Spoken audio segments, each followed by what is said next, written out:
welcome to the More Than Words podcast. We are your aunties of inclusion, which I think we keep forgetting to talk about our aunties of inclusion portion of it, which is, I think, one of the most critical parts of More Than Words, because aunties, tias is critical. So we're your hosts, Liz and Shara. Shara, come on in. Why are you laughing? You told me to introduce this. Every time we do this introduction, I just laugh and wait because you go off and I just have to wait till my part where I can say, hi, I'm Shara too, right? I get excited. I know, just go ahead. I don't need to be here. It's fine. Just go ahead. Let it go. Let it loose. And go ahead. You were telling them the monologue, right? Aunties, we forget about the aunties. Listen, they know we the aunties. We keep forgetting. I know. We get bills and they put to the aunties. Yes. I love it. Every time I get an email to the aunties, I'd be like, I like it, but maybe I don't, because I'd be like, this collagen got to hold up. It got to hold up. You and that collagen that makes you cough all the time. It does every time. I don't know what it is. It could be an allergy. Don't judge me. Well, I'm so nervous today. Are you nervous? I'm excited, nervous, happy, just excited. It's gonna be a good episode. But we're gonna start with your auntie moment, right? First of all, you got all. First of all, the way you are talking in these little short increments, your excitement is crazy. Like, I'm glad you get all these feels. I'm pumped, but I'm also just super ready to get into a conversation. So if y'all don't know, we have a guest today. And we tried to tell y'all this person was coming. So if you ain't been listening, you ain't prepared, go back, get ready. But you got some time.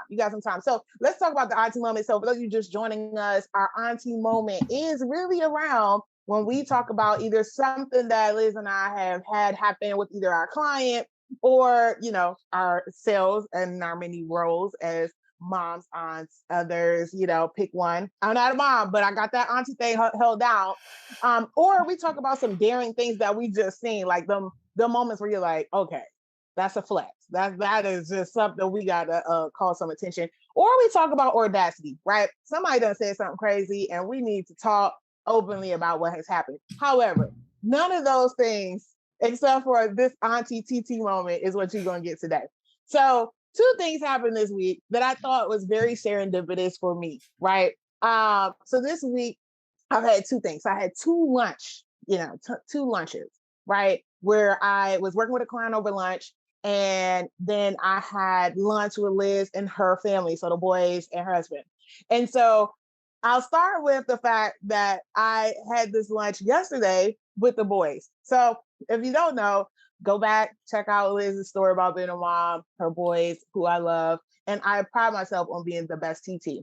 So I go to this lunch. Now, keep in mind, I'm not just any TT. I'm the TT with the t-shirt, right? I have done my work. I know what the boys like. I got the Pokemon shirt on. If you see my face, my eyebrows are way up here because she always has gifts. And where did the wardrobe come? Did you have Star Wars and Pokemon? And you had these before, or did you buy them specifically? Nope. Your eyes. Nope. Maybe. Your eyes told me everything. All right, go ahead. To solidify the TT, you gotta connect. You gotta connect with the kids, right? So anyway, I got these. I did buy it. You're right. I brought it just so I can make a good impression. You're right. It happened. Okay, I'm out. It's out the bag. So anyway, we have lunch. The boys, we in the zone, right? I'm in the TT moment. Let me tell you how these parents treat me. So they got the boys settled. We're eating. We're getting ready to eat. The boys say, "Can I tell you a joke?" See, in that moment, I want to be the best TT of all time. So I'm like, yeah, tell me a joke. I should have noticed the posture of the parents where they was like, lean back, enjoying their meal, and they like, let it go, let them unleash. When I tell you, these kids started off real simple. They was like, hey, so what does the cow do on the weekend? They're like, what? I was like, oh, I know. They go to the movies. They like, no, the movies. So, okay, you get the gist, right? We're in that zone of questioning and joking. So they get you in, right? So you think I got a couple under my belt, like I'm doing my TT thing. Second, 17 more questions later, didn't get nothing else. Not one more of their joke I got. P.S. The parents did not give me a lifeline. Not one. They watched me go down the ship. Yep. And not only that, Stewart had the nerve to start feeding them jokes that I didn't know even more. So I'm batting 2-17, y'all, literally. But let me tell you why this is important to the client. And shout out to the parents for allowing me to experience this. Is I had a client earlier that week who was telling me about how they and really this conversation really wasn't about coach, it was more like a consultation. And the client was basically saying they have been in these familiar places, like in this role in DNI for a long time. And the people that she had been working with was a mix of people who've been with her for a while and some new folks. And she was saying at the moment that they had been so good and these confident, they were having all these quick wins, they were doing all these things, and something shifted last week where they were questioning, where it was just a little uneasy. People were not in the space of being comfortable as they were because it wasn't as many wins coming up for them. So as I think about these two spaces, right? I'm playing with my boys, we loving on each other.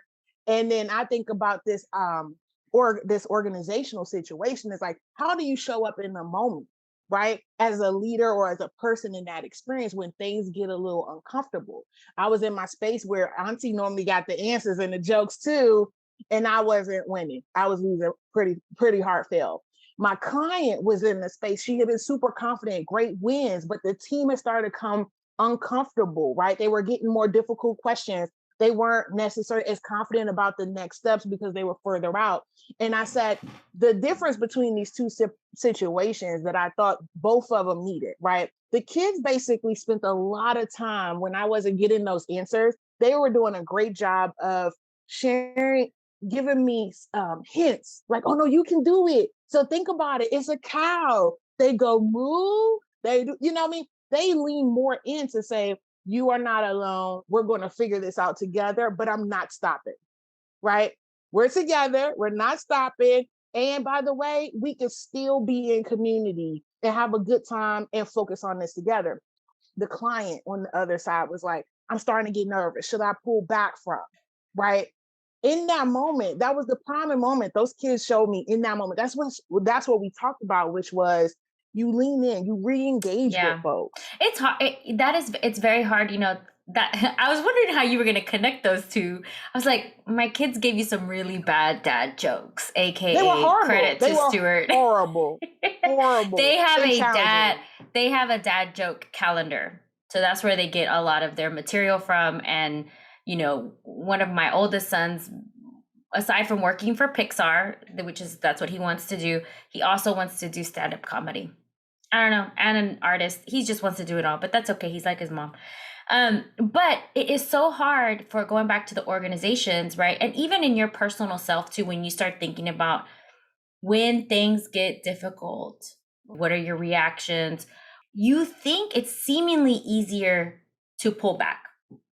And I say it's seemingly easier because it's going to be hard either way. I think you're going to have consequences from pulling back and not leaning in. It's going to be hard because you're going to have these difficult conversations. So pick your hard. Yeah. And also thinking about what your ultimate impact is. So I think that's a good TT moment. That's a good one. Usually we have like audacious moments and No, this wasn't audacious. It was actually it was interconnected. And I think the outcome that the client had, since this happened before the boys, was really that they realized how much they had forgot to re-engage with the group, right? Yeah. How they had just, oftentimes we get the buy-in and we just go, right? But we have to keep that check-in, like, okay, keep on checking in. Keep on checking in. People are growing. Things are being more advanced. Topics are coming. How are you re-engaging? How are you lifting the team? How are you making sure you're building the interconnectedness of what it is we're going? And that's why when we facilitate, we always go back to the collective, right? Pulse check. Where is everybody at? Like, let's check in with everyone. Like, because ultimately we meet people where they're at. Yeah. And we do these pulse checks. We do that individually in our coaching. We do it in our coaching groups. We also do it when we facilitate these discussions, and we're using our coaching skills as well too. So good auntie moment. So are we ready? Yes. Ready? I could do the Arsenio Honda. No, I'm not gonna do it because our guest is gonna be like, "What are you doing, Liz?" Liz, We'll that's talk not about. your time period. Just let it go. Stop trying to bring it back. That's not your time period. It was I went back and rerun. I talked to my mom. She's like, "Yeah, Mija, you used to watch that, but it was reruns." So she did confirm, but Exactly. I thought it was live though. But anyways, we'll fill in our guest on this. Please don't. So Let it go. you want to do the introduction? No, you go. Start with, and I'm gonna come in. Go ahead. We're gonna. Oh, you're gonna swoop right in. Swoop right in. Yeah. So our guest, I am so excited. So Shara and I, in this journey that we're in and starting a podcast, this is definitely beyond our comfort zone. But the organization, I would say, that really inspired us to be brave and to really look at ourselves, to be that mirror, and that's part of the teachings as well too. I think if we hadn't gone through that experience, I don't think we would be here today in doing our podcast today. Like, I think it would have happened eventually, but it would have been way down the line. And I think that's, I'm just so excited. Yes. But our guest today is Dr. Towanna Burrous. She is the CEO and owner of CoachDiversity Institute, which is where, if you heard one of our after hours content, our interview questions that we had, you'll know what coaching program that Shara and I went to.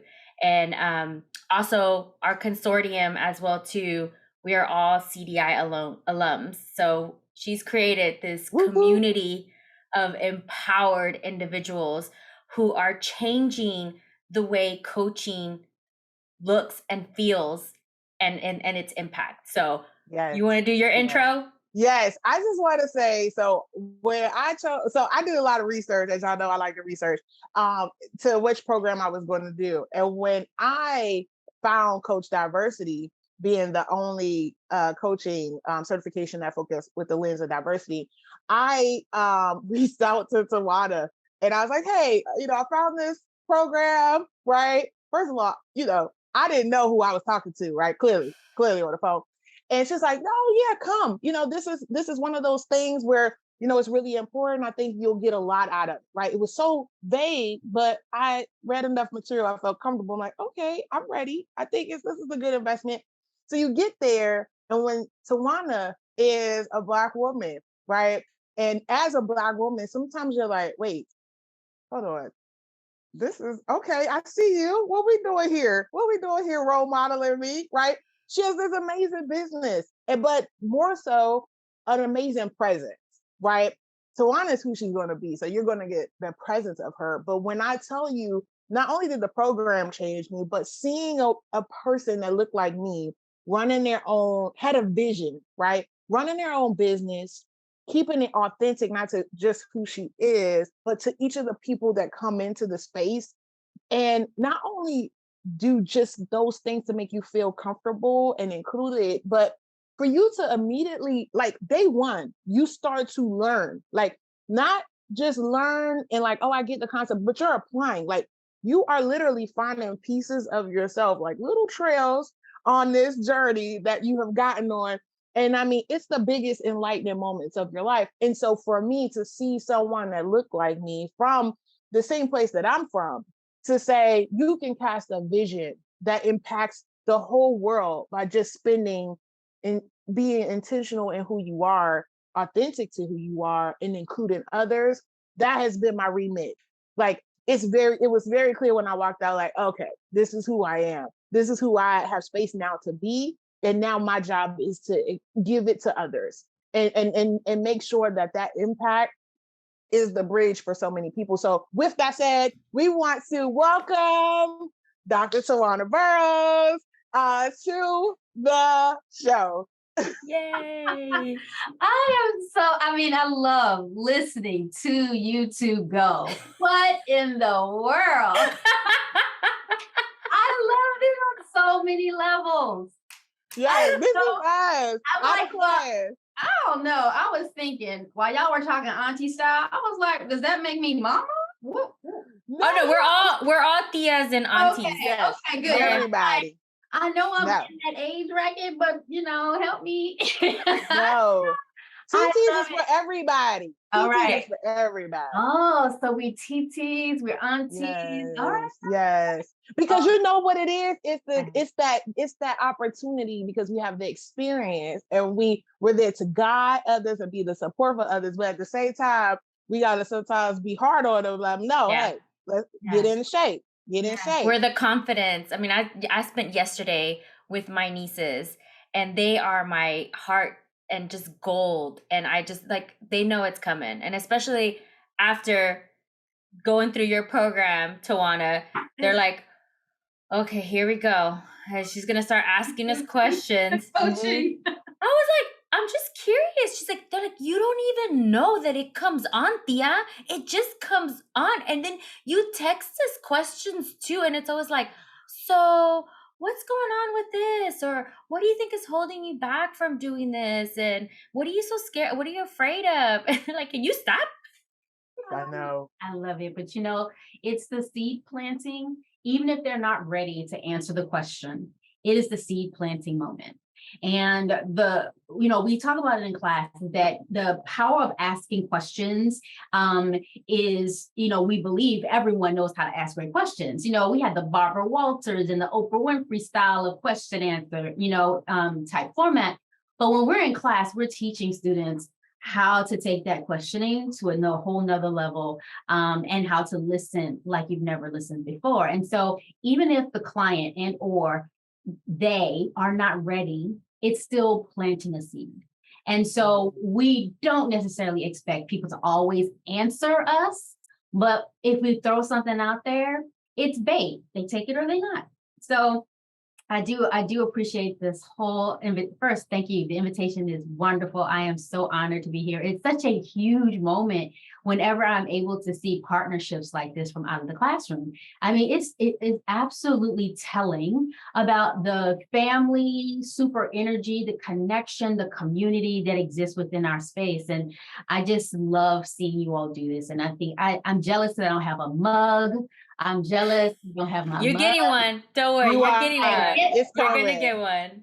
It's coming. Don't worry. Look, everybody who's watching and looking and listening needs a mug. The thing's super cute. So okay. I love it. All right. So where are we starting? So we usually like to start with the diversity wheel, right? And I think so we've had a chance to share the diversity wheel with you. And one of the things that we've taken on our journey is, we really want to start off not with what you do, but who are you, right? Who are you at the essence? What's your values? What are those things that matter to you? What are those things that you show up in the world as? And what's the impact of that, right? And so the reason it's so many places we could go in this conversation. I do want to tell the audience, please pull your seat up, because Dr. Towanna Burrous don't always I'm just gonna share sit back at all. So if you are in the CDI program, you walk out and you be like, I done learned all this life skills. And you like, well, who is Dr. Towanna Burrous though? She just don't give you, she gives you enough to know who she is. But I'm telling you right now, if you a CDI alum or you currently in the program, pull up, because I want to know. Tell me, give me all the tea, because I got my tea. There's never enough time in class to kind of, get to know beyond, because, we're on a tight schedule. I got to pour into you all before you leave. I can't, a little here, a little there. But when we're able to do this, it really is nice. So you want me to start with that first big question? Who am I? Yeah. Okay, well, first of all, I am a single parent household, mother of two. My oldest is an amazing contributor to the workforce. She's 26. She's an adult. She is also an officer in the Army. She's in the Army National Guard. My youngest is, I like to talk to my kids first because they're my why. My youngest is about to turn 12. He's entering the 7th grade, those middle school years. Watch out. So he is extremely active and he keeps me going. He keeps me relevant. He keeps me on TikTok, all the things that matter right now. Okay. So, but that is who I am outside of the classroom. The other thing I would like to say as a Black woman, so I heard you, Shara, when you were saying that earlier, as a Black woman, Wakanda forever. Yes. I absolutely understand representation. And I am a woman of a certain age who has lived through 3 decades of diversity, equity, inclusion, and education and learning. So how I have navigated through this world as a problem solver, as a woman committed to creating a world for my children to survive, to thrive in, not just survive, that is who I am. I am a change agent. I'm a change maker. I'm a catalyst. I'm a disruptor. All the things I try to do in the classroom, because it is students like these two here that come to class, they show up as superpowers by themselves, and then I have the privilege and honor of laying a skill on top of all of that, and then they leave and keep changing the world. So I am the behind the scenes change agent, and I teach world changers. So I think that's enough. Should we just end this podcast? Yeah, I didn't know we're the done. sermon was going to TikTok. I mean, let's TikTok it. Yeah, just goodness. We're done. That was the whole show. Did you put your cape on today? Did you put your cape on? Like, where we starting at? Look. So here we're in a very interesting time in our nation here in the United States, but globally we're in a very interesting space. If you are wondering who you are, the time is now to figure that out. Yeah. The time is now to figure that out. We know that, as we're journeying through the pandemic and all the other challenges politically, I think we get pushed around when we aren't anchored in something. And I think my commitment now more than ever is to, when you say, who are you? I state the thing that's most important. I'm a single household parent, but I have 2 amazing children, and I do everything because I want the world to be better for them. And that alone charges me every day to meet people like you who have a mission for change for your own why, right? And so, but go ahead. I mean, so a couple of things that you said in your who you are, I completely resonate with, because I came into CDI in a time where I was coming off of I just completely lost myself. And CDI, I went in there with an expectation. I was like, oh, this is going to be a training. I see where it's going to go. Like, I went in there and I was floored. I laid on my living room floor and going, oh my God, I really need to pour my heart out. And by the time we got to the 3rd session, then I was like, oh no, I know who I am. I know exactly. She's always been there. She has just had to shift shape, because I come from a Latin background and I've always had to assimilate. I call myself a chameleon, which is great because I can change in multiple situations. I can deal with multiple different people which is a great thing. But in turn, I've also lost myself. And I didn't know who I was and how to define myself. And I remember when I speak a lot, which is, one of the things in our classes, like I'm always like, oh, I have something to say. I always have something to say. But it's like what CDI did for me, and I don't think I've ever shared this with you, or maybe we did in our discovery call. I thought my success was defined a certain way, and it wasn't my definition of success. So I redefined what that success meant for me. Yeah. And I saw someone like you, a woman of color, very powerhouse person, showing up in spaces exactly who you are. And I am a disruptor at work. And for a long time, I wasn't able to be that disruptor because my parents and my culture and my background taught me, don't do that. Nuh-uh, we don't do that. You do what you're asked to do. You just say yes and you go and do it and figure it out at all costs. And I'm like, heck no, I'm not doing that anymore because it's doing it at the expense of me and who I am, and I'm getting lost. Yeah. And so you've unleashed somebody in me. Okay. Come on, unleash. Come on through with the unleashing.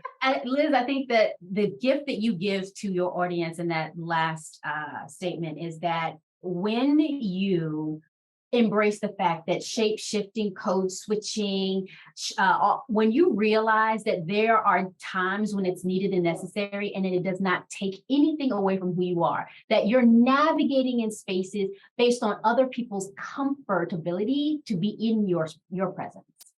So you're saying, I'm going to help you because you don't know what to do with me. Yes. I'm going to help you because you don't know how to translate me. So I'm going to do it for you for a period of time. Yeah. Then I'm going to shift you to a place of understanding and give so that you can respect me in the same way I respect you. And then we can meet in the middle, make it a win-win. So a lot of times it sounds something like this. Let's say you're in a meeting and you have the majority voices speaking and your presence is still being ignored, even though you have all the brilliance and intelligence to be in that moment. You are feeling out like double dutch. When can I get in that debate? Like, when can I get in this moment? So you're trying to like time it. And then you realize that they may not even ever ask. To be able to adjust in a situation like that, it would be to present the opportunity for comment. You raise your hand and you say, excuse me, may I present something to you? Because the powers that be are saying, we need to give you permission to speak. May I add comment? And they were like, sure, go ahead. And then once you have the mic and the floor, playful out. The point is that you have to know your environment. Some people would prefer to just say, jump in without giving respect to the powers or the gatekeepers in the space. So you have to knock on the door and be let in. Some people don't like that idea. Some people like, why should I do that? Why? Well, first of all, you don't own the table. You don't own the mic. You don't own the room. So sometimes it requires you to shift a little bit for the moment until you respectfully gain the respect, gain presence, and gain the attention that's needed for the moment. So I really appreciate how you say that because, like I said, in the season we're in now our country, we want to believe that the world is ready for us to just be, unapologetically out. It's not today. That's not now. We're still gently positioning ourselves in some industries. Other places, you can be loud and proud, do whatever you feel like you can do. Yeah. But be mindful that there are other places we still must encourage people to be clear and present, and understand the terms that you are working within. So Liz, thank you for that contribution. And I know, Shara, you understand this being, of course, you a corporate women, you know what it means to reduce yourself for someone else. Yes. And to that point, I guess, to give another perspective about where you may be before you come into a program like this, when I came into the program, I was like, okay, my box too small. But I was scared, right? So for example, grew up in DC, I got out, right? That's not normal, right? Like that's not normal to get out, right? And have support from the people who you leave behind, right? Outside of family. Got out of that box, boom, I'm out, Incredible Hulk. Got an education, Incredible Hulk, right? And then all of a sudden I get into corporate America and the table changes every year, right? Who leads, who mindsets you need to get the permission for. You start to morph and code switch so frequently that you almost have to either compartmentalize who you are from a work and then who you are personally, which I did, or you have to assimilate, right? You have to just build this persona that's least like you, that is prioritized and focused on what it is you're doing versus who you are. And so I wasn't in that box. I came in, I was like, okay, listen, I done played this game. I'm about tired of this game. So I'm in my box. I'm like, I was scared to jump out of this one because I don't got enough people around me who done did this that look like me and it's successful. So that's why when I got to the CDI program, I see Towanna, Dr. Towanna Burrous, and I also see other people, right? Other people of color, other demographics who were in the same box. Like, man, why are you so great? Like, you so dope. Oh my gosh, that's what you do for a living? Why are we in this room? Like, what? And I realized who I was in that moment. I was like, wait, I'm in this room with y'all. So that means I have some of this too. That box started to peel back. It wasn't a bus out. Because the safety wasn't there. But I started to open it up like, okay, I might have something here. Uh-oh, it's me. It Uh-oh. is that is actually one of my questions. It's like, Towanna, how do you put people together? Because like we have a WhatsApp group and I've gone to visit my cohorts. Like they are now, I make a lot of people my family. Shara gets mad at me all the time. Here But we I go. do. Here we go. I make them my cousins, my family, my tias, my whatever, And I've visited people and it's like, I feel like I've known you my entire life because you went through this experience together. But agree, Shara, that's where my redefinition of success came from the program as well. But mostly it came from the other members of the cohort, the other students, because I was like, wow, they are powerhouses. They are doing incredible things. And I hate asking this question but it's like, well, why not me? Yes. What am I doing? I know that there's a bigger impact in this world. What am I doing? Yes. And it starts with realizing that you're not alone. It starts there, just like you said. So the first thing that happens in the room is the lights are cut on and you start seeing a reflection of yourself in some way. And you realize that all of you are in some way having a shared experience. And whatever the different reasons are, the curriculum will rise to the occasion and meet you right where you are. But the gift is knowing that you are not alone in that space. There is a common denominator of I am powerful, but I am in a box. I am powerful, but I'm not seen, heard, respected, appreciated, or valued. That's what's common. And when you find out that everyone is in that room in the moment, it's like, I am ready with more introduction of curriculum, phase by phase, step by step. We push you through that space of self-awareness to where they're pretty badass. When people leave that class environment, they have stakes in the ground. Oof. They know their values. They know their non-negotiable terms for life. Yes. And they know how to reset. Whenever they need to reset for a particular environment, they know how to do that without me or without being in a classroom environment, because they have the tools to use to say, you know what, this is no longer serving me. Mm-hmm.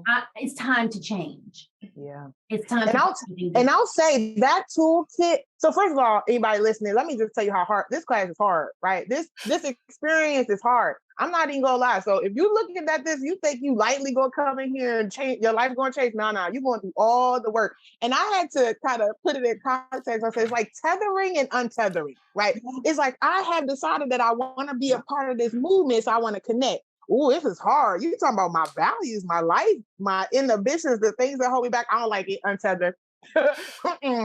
Not today. Not today. Then you got to reconnect. I invested money in this. What's coming up for me? One of the first questions you learn, what's coming up, right? You come up till you tether back again. Okay, let me lean back in and be a little bit more vulnerable. But it is a process in which, from a coaching perspective, as you go through this experience for yourself and you're being coached and learning how to coach, at the same time that the power of really valuing the human experience, like reconnecting to the core of that, is what I started to take away. I did not realize how far disconnected I was from not just myself, but from the humanity of others, because I had been corporately trained.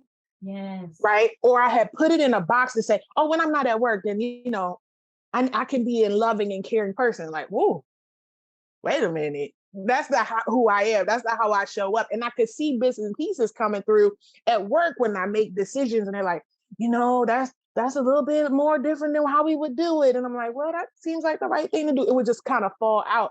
But the magic of this program, and really what I wanted to ask is, when you thought about putting this program together, for me to have all of these experiences through your program in such the time in which you created it, when you were thinking about it, what was your vision? Like, what was the thing that came up for you that you knew you had to build this? And then how did it come out? Because I ain't gonna lie to you, I doesn't try to think through like, okay, how am I do me think about a program? And I'm thinking, if it ain't this quality, I don't want to do it.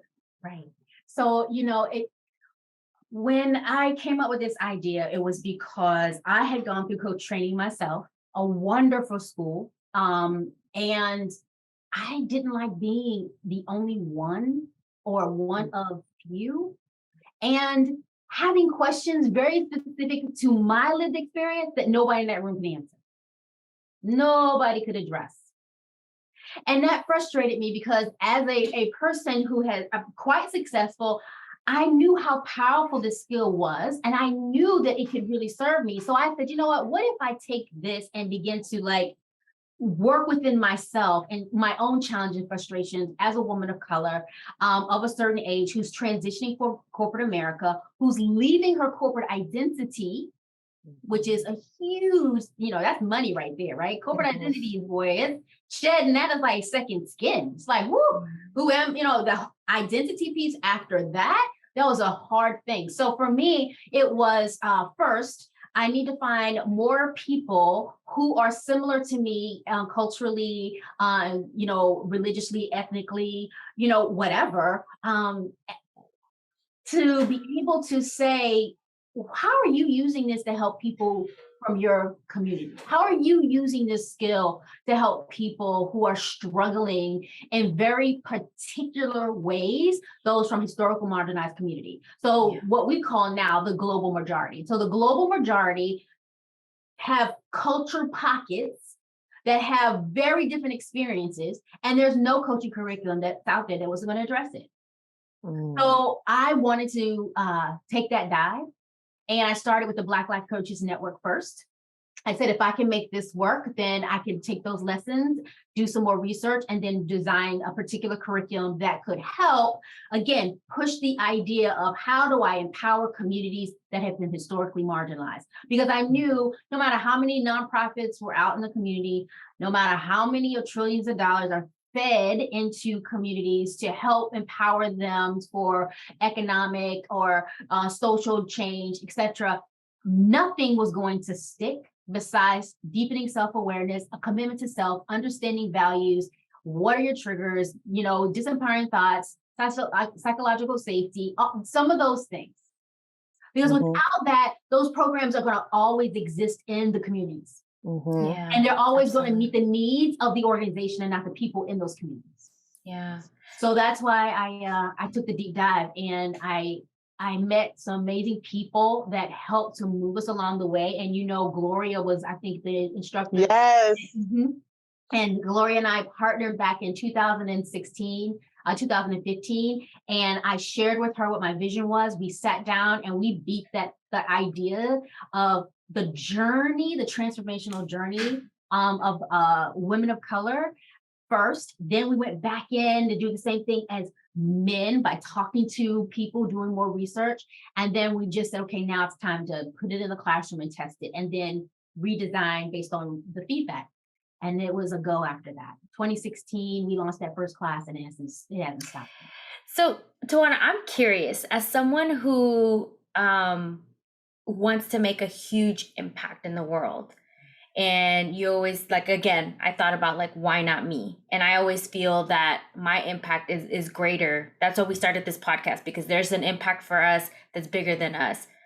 As someone that jumped off that on the deep dive, and very successful, and you were already, like you said, you were already very successful, and you kind of came out of this corporate mindset and went into and shifted into something very scary, very I wake up sometimes and I'm I go and journal, I'm like, I got the armpit sweats. Is that happening today? What was your, because I love to hear the success stories, but I like the grit.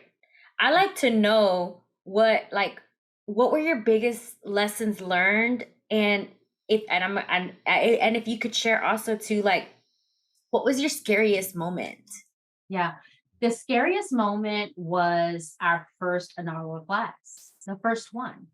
That was the scariest, because we knew we knew it was good, but it was, we didn't know how good. You know what I mean? It's you got to test it. So the hardest part, I'm a scientist, I'm a chemist and a mathematician. So testing and research, that's my jam. So the hardest, most scary thing is to put it in the world, to give birth and say, okay, everybody, here it is. My baby cute, or is my baby ugly? And that's what happened. So thankfully everybody said, your baby's so cute. And it just went from there. Your baby is beautiful. I'm going to hashtag that one. I'm going to hashtag that one. Your baby's cute. Yes. That was the moment. I mean, I'll never forget it. Gloria and I, love her so much. We held hands the night before after we set up the classroom, and we just set intentions. And you know about intentions. We talk about that. Yes. Like, what do you want to happen? So we set intentions and we showed up with all full force to deliver this curriculum. And I tell you, we were gifted the most amazing community of students at the time. That was the scariest moment, Liz. And I tell you, that other thing, like the ickiness and the sloppy stuff, is when you're first starting out and how slow things can appear to be. It's like, oh my God, it's going to take forever for us to really gain momentum, the marketing and all that stuff. And it feels like an IV drip to, where your vision really is. And so the hard part is sustaining that desire, like keeping that desire, that momentum, those intentions when things get tough. When the money is not in that quarter, when you go quarter to quarter and you set goals and you don't meet that goal. And then you realize, okay, that didn't work. How do we improve it? That didn't work. How do we improve it? And we keep what is working and just keep building, right? Having a foundation without cracks. So people prefer to just build and hurry up, make that money, but the foundation may be unstable. So the grit is being able to sustain a pattern of patience, resilience, testing, retest, accountability, and enduring the lean months to ensure you have a strong foundation. Thank you for sharing that, because, I'm smiling because I have my husband in the next room and I can see him right now. He goes, I told you so. I told you so. Because I am a recovering perfectionist, I like to say. So when things are not perfect, and I also am an accountant, my background, well, I'm not an accountant anymore. I do accounting. And a part of that is perfection, right? And it's this, like, you balance your balance sheet. It is perfect. It's beautiful, but it's actually not, right? And then you have this false sense of security when you're in corporate America, and you're thinking in your mind, this is what success is. This is safe. This is secure. There's money flowing in. But what are the things that you're giving up, and what are the risks that you're taking there? And what is your hard here versus, like, you're really going to put your impact and your goals to the side because of fear? Like, what's happening there? And that is and then again, we talk about in class, coaches need coaches. You need to surround yourself with an amazing personal board of directors where people can advise you when things get tough, when you want to quit, when you second guess all of who you are. How many times after a certain period of time, what you're really good at, it. But yet in the moment, you're like, ooh, is it going to work again? Is it going to work again? Well, it's going to work again. The ability to stand and say, I'm going to deliver this again and again. I am doing it because I love it, not that I like it, not that I'm trying to pay bills. What's the motivation behind this? Because when it gets tough, you gotta know why you're doing this. Yeah. So go ahead. No, go ahead. I was gonna say, you were talking about being a change and having impact in the world. So you guys have this amazing new platform where you're going to be attracting all of these Tias, and you're going to be bringing in all of this, beautiful, beautiful rainbow of amazing, super powerful people. You're thinking the planet Earth. You're thinking planet Earth big. You know how big that is? We're reminded every day. So, here's the thing. If I can get you to scale it for just a little bit and just say, if you just took the Pacific Northeast or the East Coast and just say, I am going to be grand and amazing just in this region. If I am expanded past this region or past the continent into other continents, then that's gravy. That's overflow. if my intention is to be great in the United States or to be great within the Pacific Northeast, then I'm going to be great in that moment. That's foundation building. Mm-hmm. Anything else is overflow. Because anything else that comes around is like, oh, that's a new market. We're expanding. But you've already built the foundation in the market and you perfected the market you were in. So when I say you're a global impact, that's significant in size, right? That's like Amazon times 20. So we already know what that demand would look like, right? So then scaling that and saying, you know what, because I've set my intentions, we're going to be great. This is our mission. This is our vision. These are our goals we're going to set. These are our milestones we're going to hit year after year. These are the goals monetarily we're going to hit. And you are committed to that. And you reset goals again in the new year and again the following year. But again, that's the foundation part. But I need you to scale it to say, what's my impact regionally before I say what's my impact nationally, or what's my impact nationally before I say globally. That's foundation building. Well, I first of all, whoever don't got their notebook out, I can't with you. Turn us off. Just turn us off right now because you're not ready. Because that spirit just moved so fast through that little. That was your business plan and strategy in the nutshell. We charging. That wasn't free. We coming back for that. But you know, Cash App, girl. Oh, I'm telling you, I was like, wait a minute now, we gonna get that Zelle because I don't know what Cash App doing with those taxes. Let me holler at y'all about those taxes. You know, Liz teach me. So I say that, please don't come get me. I will say one of the things you said was motivations, and what it triggered was, we had our intake, our introduction or reconnection call before we actually did this podcast, and you were sharing so much about your values. And so in my mind, when I say motivations, I'm always trying to find my own connection to that place in which I've set where my values for safety and security, which we both share, and the need to embrace this D&I piece where you define it and has defined it as freedom and liberation. And I also define it as the way for a person to truly show up authentically in the world.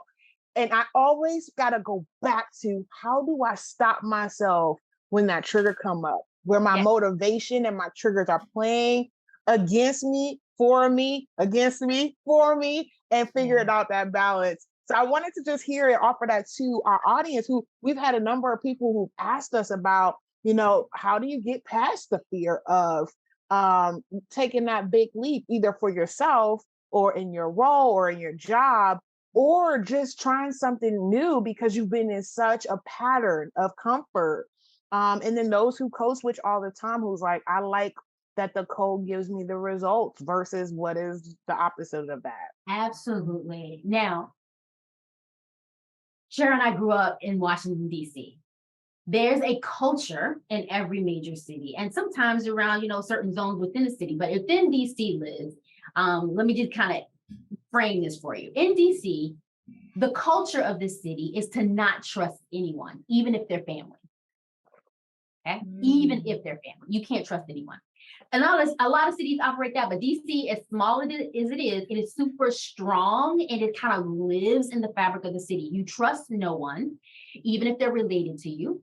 So safety and security are super important values while you're growing up. One, because when you leave your house, you want to be able to return home in one piece, right? So we grew up in a time where it was very difficult. Even though I'm older than her,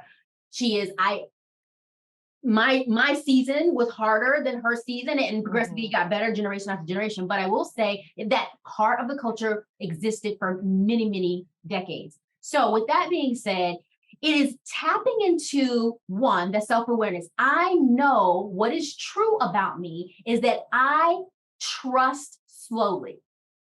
And that would apply anywhere in my life. I'm slow to trust someone. You must prove you are worthy of my trust. Okay. So if I know that about myself, let me put that up there. I also know other values that are important to me that I'm centering my life around. Many people don't know their values. They don't know what makes them tick, what makes them operate and navigate in the world. So what you're explaining is when you're triggered, the reason why you're triggered is because one of your non-negotiables is at stake. something that is super important to you that you may or may not be aware of in that moment is being compromised. Okay. So someone is hurting my family. I don't feel safe in your presence. I don't trust you. So integrity is a thing. I don't trust you. So whatever your values are, that's your radar. Yeah. So in that moment, that they wanting to quit and give up and where that fear comes from is also surrounding you regarding what is it that's going on in that moment that is wrapped around those values that you are out of alignment. You're out of alignment in this moment.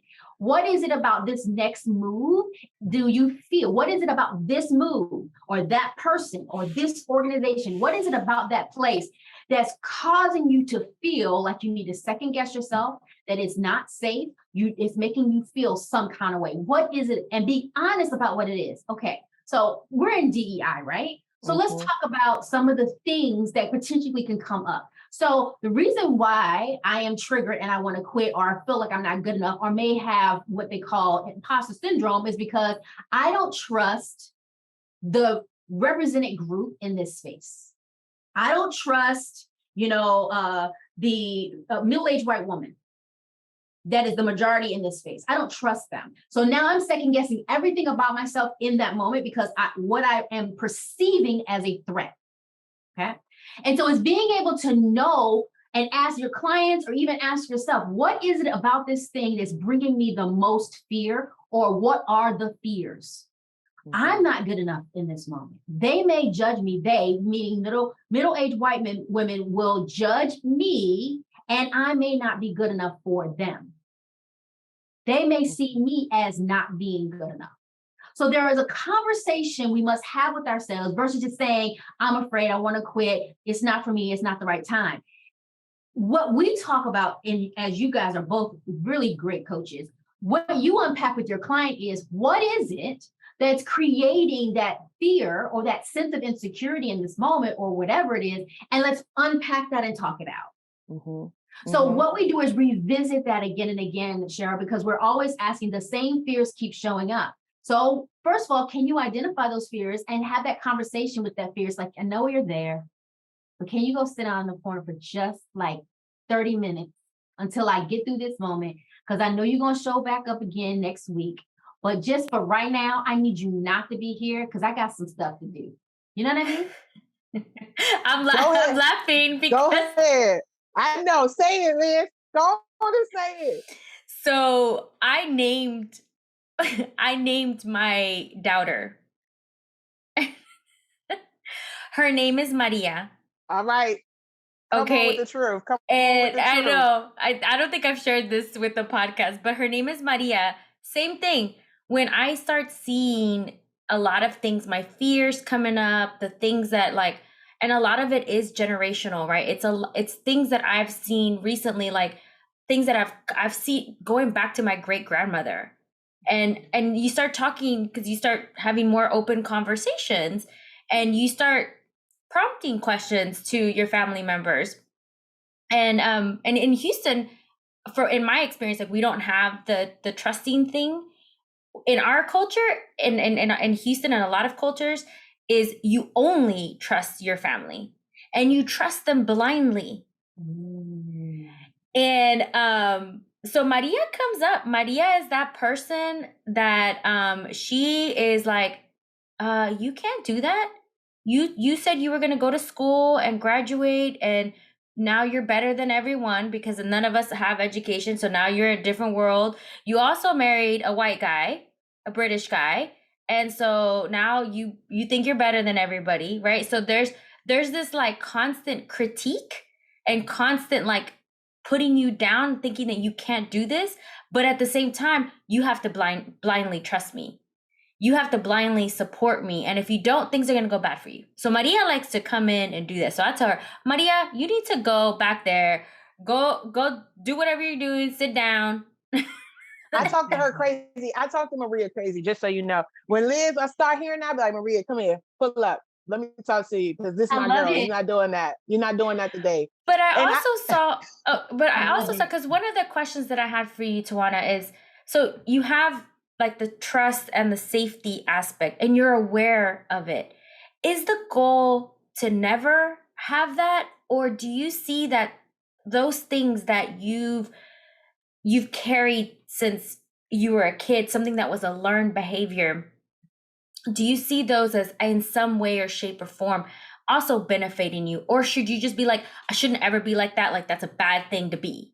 No, I embrace it. I embrace the fact that since childhood, from my community of upbringing, trust and safety is super important. Integrity was then added later, right? So there are things that I recognize that there is not going to go anywhere.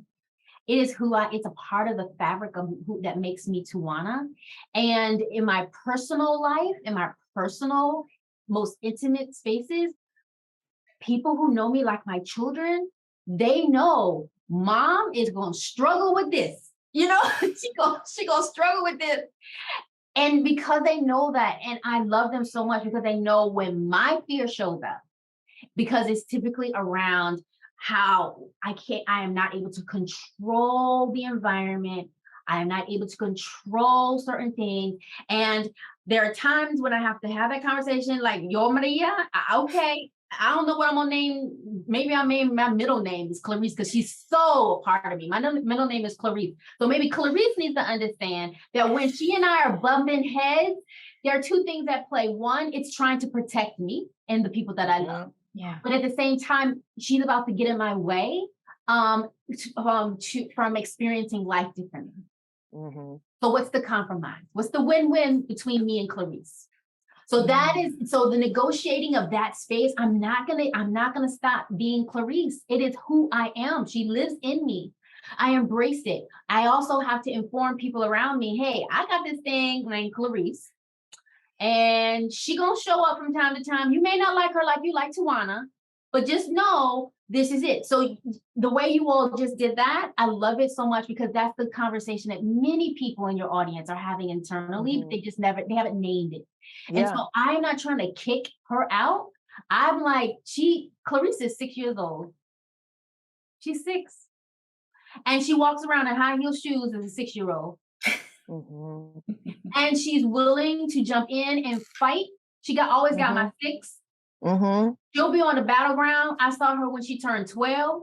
I saw her when she turned 18. You follow me? I know her. And because she's got my 6, I need to check in with her sometimes because I'm the free side. Tawanna's like, you can trust more. And then Clarice say, let's double check that. Okay. Come on through. Just make sure, you know? Yes. So yes. That was a great question. First of all, I'm so happy that I ain't the only one in the room who be like, listen, trust it slow. Don't try to rush it because then it will have to start over. I want to go all the way back. I just want to go on record for all I was listening to previous podcasts. I told y'all how I roll. I'm like, look, Liz be bringing in so many people into the family. I always side-eye. I'd be like, I don't know you, but I want to. But I security and safety. But I also appreciate the fact that like there's a purpose that those behaviors or like you said, Towanna, the fabric of who you are and how it serves you in different way, and also being aware and telling others about that, because I don't think like Shara and I are very similar in a lot of ways, but we are very different in a lot of ways. And some of those differences, if we weren't aware of Maria, and Shara hasn't named her, but I ain't naming it. Or are they non-binary?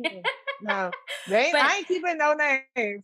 No, they're not non-binary. I'm not naming it. It's that shall not be named. It shall not be named. It's like not gonna take up no space. That's right. It won't. It's not named. Y'all not gonna talk to me. No, but I don't think it would have. I don't think it would have worked, Shara. Like the partnership and as coaches, that's something so important. It's something that you learn.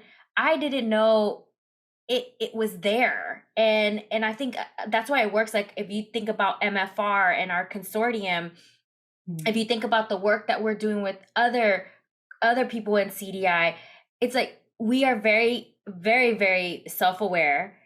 And we also give space to other people. Really good listeners, which is something that was really hard for me to do because as an accountant working in oil and gas, you go into that room prepared and anticipating questions. So you have the answer before they even ask it. And that messes with your listening skills, and you really don't understand the whole kind of holistic view of it. So I had to unwind 20 years of behavior to then be this person. Yeah. And I want to run something back, right? Because I feel like our conversation, as good as it is, and all the notes that I can take and will be taking when I re-listen to it. I want to go back to when you were talking about the space that CDI creates, specifically when you made the example about white women, right? If you having that avatar as far as who is in the room that you're trying to figure out how you want to show up, what's your words, what your triggers, what's your boundaries, right? I do want to share, like, Melanie and I, like, the class that I was in was pretty diverse, right? So the people coming to CDI are not always people of color, right? They are white people, whether gender differences, etc., and social economic differences. And their reason for being there is totally different. And one of the things that Melanie and I shared recently with each other when we were talking about what safety meant, right? So it's on one of our episodes where Melly was like, the first time, I don't even remember this, she was in the room and like we had our first day meeting and everybody's going around introducing themselves, and one of the people in our program was like, I don't trust white women.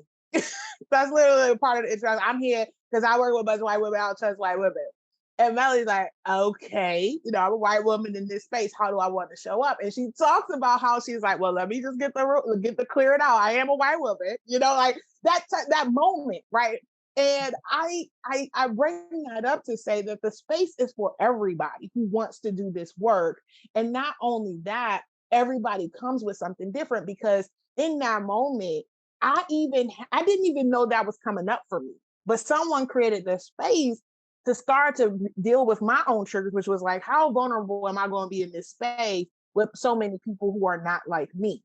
But then I'm in this space where I'm like, it's this Black woman here leading this way with all this information and knowledge and in authenticity. Like, how can I want this too? So how do you, when you think about building these cohorts, like, how do you put it together? Like, you and Gloria's vision of like making this work in such an inclusive and almost an exclusive way, right? Because it's so intimate. Yes, it is. It is very inclusive, but yet exclusive. It is. And I am so, see, it takes alum like you guys to have this conversation with the public, because for the longest time, I'm like, y'all don't even know what happens in that room. If you're not there, you don't even know what happens in there. If you want to be there, you'll be there. You know what I'm saying? It's like, how curious are you? Just show up. You know what I mean? But after a while, I mean, that was my attitude. I was like, look, if you really want to be in that room, you're going to get in that room and you're just going to believe it's going to happen. Yeah. Well, we know that's not business. But the point is that having students like Melanie who could receive words like that. Now, check this out. So when you put together a cohort, you're reading, because our application is not short. It's not like, what's your name, give us your contact information, and that's it. We want to know a lot about you, right? So we want to honor who you are, from your pronouns to how you self-identify, to your religion, to also your expertise in industries that you represent. We try to balance industries. We try to balance having different religious views, because again, the whole point is to be able to coach across diverse lines. And the more diverse the room is, the deeper or the more amazing the curriculum will show up, because people are going to speak from that lived experience and how they were entered into the world. So having a Melanie, for instance, who is a self-identified white female from Washington State. I do know Melanie. So it's very white up there. Okay. So she has an amazing testimony. Her story is amazing, but you don't know that from that application. Our application gave us who she was and how she identified to the world in one way, and we know a little bit about her personally, but then we get in the room, that curriculum opens up on you, then we find out what makes Melanie the beautiful woman she is. Yes. The human that she is. Yes. And to be able to receive messages across the room, back and forth, for all the different people in that room, and to have enough space in your container to receive those voices and not take it personally. Like, that container. It gets me uncomfortable. Your container not big enough for what you got to this. I just gotta interrupt. I'm so sorry. My spirit just moved so quick. I said, he's talking about that container. Let me tell y'all something. Whoever was in person when we were doing this, oh yeah, I wish that I would have went. Okay, first of all, I appreciate my experience, but let me just be honest. I was so full up and overflow every hour on the hour. It's so much emotion that comes up when you are in this space.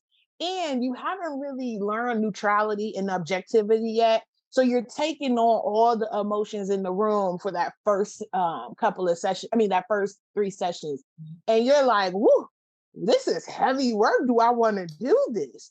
And then you get freed and liberated middle of the way through when you realize the objectivity and neutrality that you can create. And the 2 words that when you talk about D&I, and when I think about that cup, right, how much you're putting in and putting out, the words freedom and liberation. Yeah. Right. Like that freedom and liberation from the heaviness of the world, from the heaviness of all the lived experiences in that space, outside of that space, the heaviness of what we are trying to do that hasn't always yielded the results, right, that we would like to see either collectively or individually. All of that empties out. And that cup is so much different, right? That cup is for you and not for others. Nope. Like no longer does it have space. It's gone. No, it's gone. And I like to see it as like how I looked at your program, Towanna, is I had this seemingly armor on me, right? That I thought was very protective and very strong. And you just, that whole class, and not just you, but also the other members who are pushing you and pushing and pushing and pushing and opening up these triggers that you didn't have and kind of unpacking all these things that you weren't like, man, I was perfect. Far from it. And so you unpack all this armor, but guess what? You're going to rebuild it right back. It's going to be. Oh, that's it, Liz. That's the whole thing. It's the breakdown to build back up. Yeah. And not only that, you're going to build back up, add a cape, add a crown, and put a whole army behind you. Yes, it's the army. It's the army for me, y'all. Because I was like, now I feel safe. Now I love this. This is my people. This is my people. This sounds amazing. It sounds so good. Because Liz, that's exactly true. Every student, every cohort they look good when they come in. They got their resumes. They showed up in the world. They're superpowers. They're running. They're heads of this and, global leader of that. They are not just the average person straight off the street. These people have clout. They come in shiny, head to toe good. And yes, we do sit there and say, and we level the playing field in the room because everybody's important. But we do, Liz, that is a perfect thing that does happen. And that I have never said it that way before, but yeah, we do one piece at a time. We take that armor off and we just say, lay that piece right there beside you on the floor next to your feet or just in front of you. Just lay it there temporarily. And while you guys are, piecing parts are falling to the floor, my little workshoppers are, my little, the curriculum, parts of the curriculum coming in and it's shining that joker up. It's taking each piece and buffing it, adding value, adding, all the ingredients that you need to shine it up there and fortify and reinforce the little chinks in the armor, okay? The little things that were irritating you, that you were living with, that we were going to buff that right out. You don't have to live with that no more. Let's buff that out, right? So all of that. And so at the end of it all, you get assistance to putting that armor back on. Yes. That partnership is helping you to restore that presence with all those things worked out, not to be perfect, but to realize you have new validation. We see you better than you were when you walked in. So you look better, you sound better. And all of that is happening again from day one to the last day. And I love the way you said that, because that it is about the armor. Because as people from historically marginalized community who still represent the global majority, we still second guess everything about ourselves, as if we just don't see who we are. We're told not to see who we are. We're taught that. And even through our parental circles, you know, that how we were raised with love, they protected us. It's like you can't be all of that in this world because they don't like it. So you have to put that away so that, you know, you only do that when you come home. And that sacrifice, that's the best parts of you. The best parts of you that you have to tuck away. And so again, I think the gift that you all are giving to the world is the voices that you're giving in this moment right now, the diversity of who you guys are as a team, that the diversity of thought, the diversity of expertise, the diversity, you know, ethnically, I think it's brilliant. And I pray so much success that you guys have run over with more than you can handle with a strong foundation that you would have to say, no, I can't. So let me just be clear. No, I'm not crying. I'm saying thank you. And why is it every time we get together, I learn even less about you and you done filled up so many other cups. I swear my intention was to get the details and the information about you and your life and your history. And I walked away. I said, she's filling up these cups. What? I can't never get. We're gonna find out, Towanna. I want to know one day we're gonna do the after hours. I'll be like, so Towanna, in September. No, in October. In October.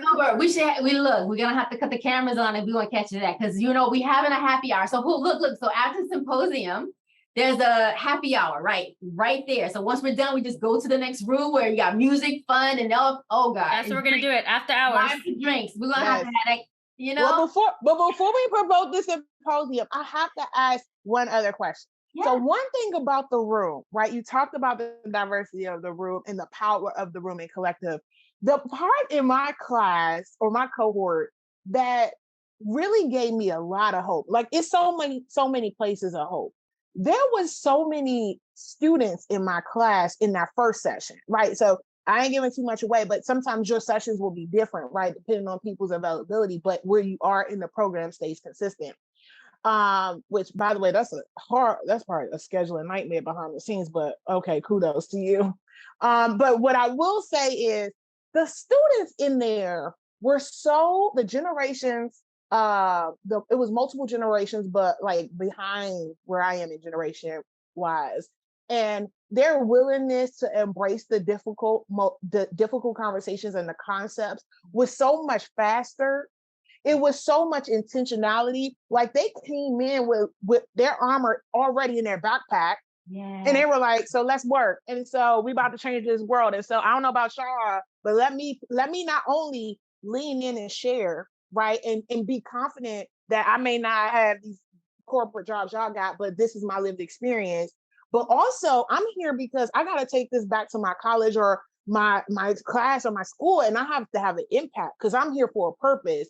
And then 3, it was such that their hopefulness, right? They had so much hope around this work that it wasn't on us, like the elders or the people who were in the generation now and before me. It was more about, no, we all working and we already got our torch. You don't have to wait for us. We already in the game. And so that hope, it translated for me into hope. Because you can see that with your younger people in your family. You can see pockets of that, but you know them differently.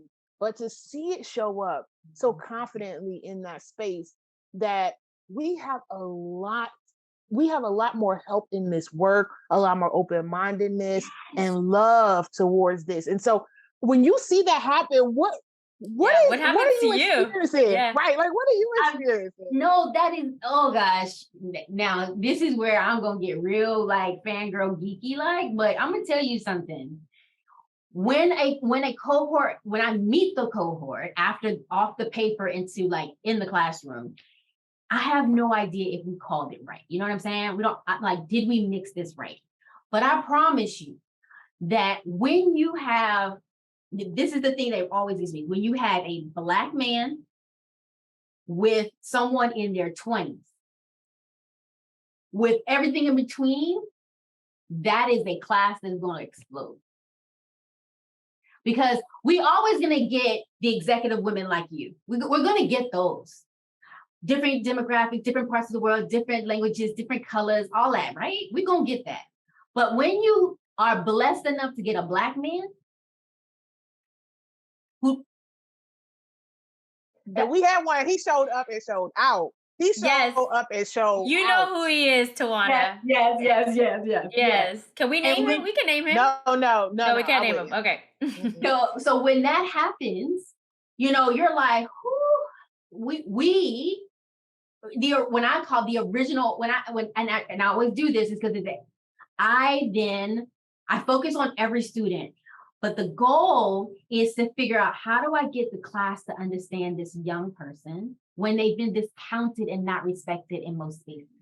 How do I get the class to see this Black man who knows that he's not respected in most places? And they're learning and everyone's learning at the same time. So for me, it's like the gift to see all the parts of and coming together in concert and working. But whenever you have those two ingredients in the classroom, the learning is extremely rich and it's challenging, very challenging. And when they're comfortable, they go in. Now, it's the charge of the young generation. They're just like, what's wrong with y'all? It's the energy of saying, why y'all just now getting this? What we need for you to do is get in or get out. Like figure, you know what I mean? It's that charge of that generation and the charge of I'm exhausted. Yeah. I'm tired. So when those two bookends come together with everything in between, that's magic.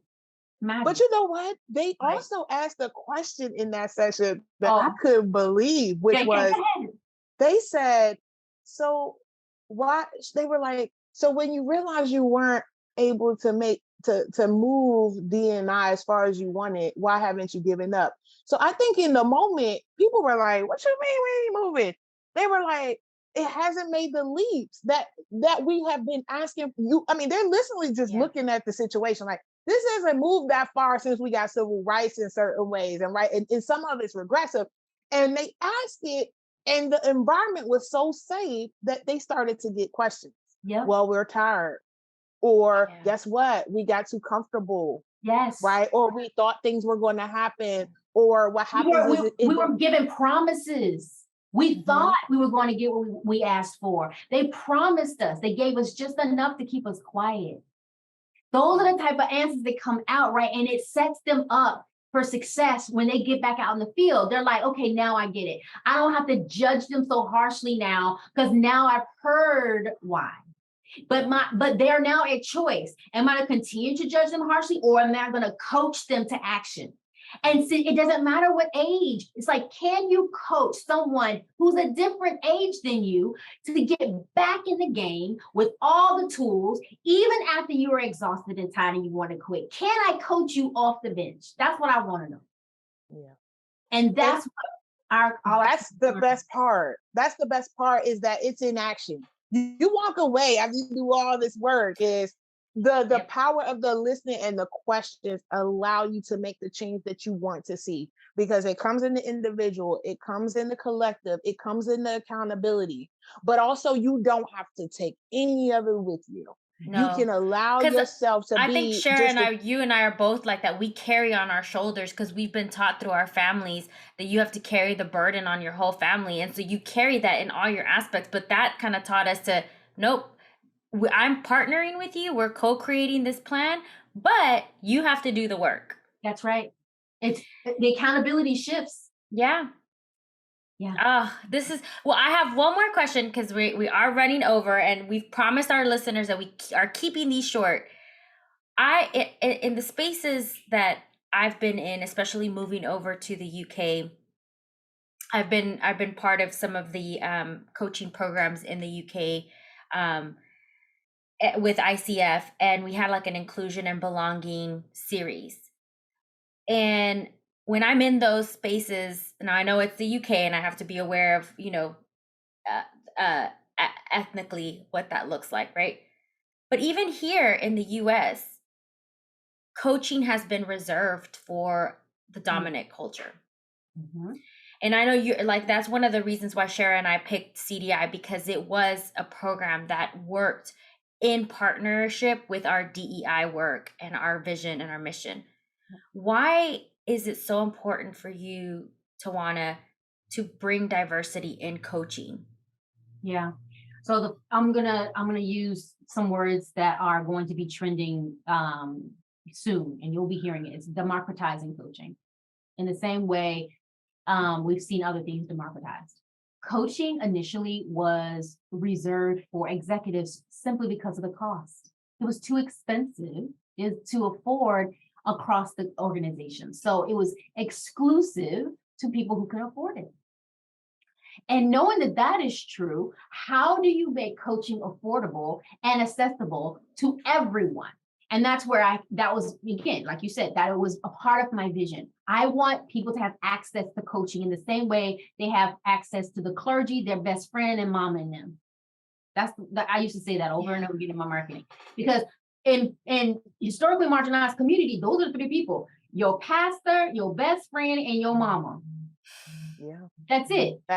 And you didn't go to counseling and therapy, and you didn't know what coaching wasn't even around at the time. So now let's talk about introducing a skill where you can be still with those core three people that you love and adore, and now you got a coach, or you have coaching skills to begin to now deepen self-awareness so that we can now make coaching accessible to anyone, because I can use coaching skills every day of my life. I don't have to be a formal coach to use this skill to change my life or the life of my family members. So if you're using this skill, that's kind of like just giving access to everyone to be coached. And so if you're willing to use this skill personally and or professionally, the impact is significant, because this skill is transferable. It will move mountains. It saves marriages. And so and I've seen it work so many miracles. So for me, the idea was to make sure that everybody had access to it, no matter who you were in any level of organization or anywhere in any community. So if that meant giving away what I call pro bono coaching to nonprofit groups because they didn't have the money, there are some coaches in our community, as you know, do pro bono work. Mm-hmm. They're executives and they dedicate their time to free coaching because that is what they're called to do. Yeah. And we embrace that. And then you have others that use it every day, just in general conversation, who don't have practice. And then you have all of those, of course, who are internal. I mean, there's so many ways you can do it. And so for me, I am a part of democratizing coaching, making sure everyone has access to it, make sure that there are no boundaries and barriers for people to get into it and or have access to it, so that we can begin to change these spaces that have historically excluded people, to include a skill like coaching. It's only, it's exclusive. It's only for people who can afford it. Well, guess what? Now it's not. Mm-hmm. Now it's not. That's amazing. Period. That's what we're supposed to put up there. And period. I mean, so one, I really appreciate us kind of ending at this space, right? Because that is one of the things that, from a corporate standpoint, that was the biggest aha moment, right? Is we get people too late. You coaching folks at the executive level who don't have the time sometimes to really lean into this work. And I would say the executives I get to coach, they recognize the work and they are leaning in, especially if it's of their choosing. But I will tell you that the power of getting this early, like Lisa and I are different people because we were able to get this skill set and use it differently, not just for ourselves, but for others. And to think that if we just decided not to come to CDI, who would we be right now? Mm-hmm. And if our gifts wouldn't have been opened up. And so, we typically like to end this session with some closing reflections. And I think my biggest reflection, other than feeling gratitude and thankful for this moment, because I know how precious your time is and how much you are so willing to invest in so many people, that your time means a lot to you. But I would say that the biggest part I realized was start, right? The biggest hurdle, right, that was in between me getting to CDI versus where I was that I started. I didn't know. I leaned in and I just started. I said, I'm signing up and I'm started. And I didn't have all the answers to your point. I was a part of that class where you like, and if you're curious, just show up. I was like, wait a minute. What? I need more information. I need to know. But what I would say is start, right? Because at the end of start is that you get to then decide when you finish, when it concludes, what experiences you get to take from it, who's involved, who gets a piece of it too. And so that there is where you find the opportunity for empowerment for yourself and others. So I wanted to at least share that with the group as far as something to consider for our listeners as they've gone through this journey. Liz, Dr. Well, Towanna, do y'all I want to have give any it closing to reflections? Towanna. Yeah, do you want to share a reflection? Yeah, I can tell you that having this moment with the both of you is the validation I need. Again, I get the gifts from the universe that keeps me on the front lines to stay in this room, to continue to do this work. It's moments like these. So again, no matter how much other students, you see them, that's energy. But when I have moments like this is the stuff that's fire for my fuel. And it's like, look, I can keep moving because they just told me that this is working after class is over, not before class, during class, like when it's all over. And you guys have been gone. I mean, it wasn't like it wasn't like yesterday. Y'all been gone a minute. So y'all still acting like this. And that's the whole point. It's like, this is why we do this. We catch fire. This is why we do it. I want to go through it again. I was like, I missed it. I missed my CDI thing again. Not me. Not that. Nope. One done. Got the t-shirt. I'm out. Nope. Nope.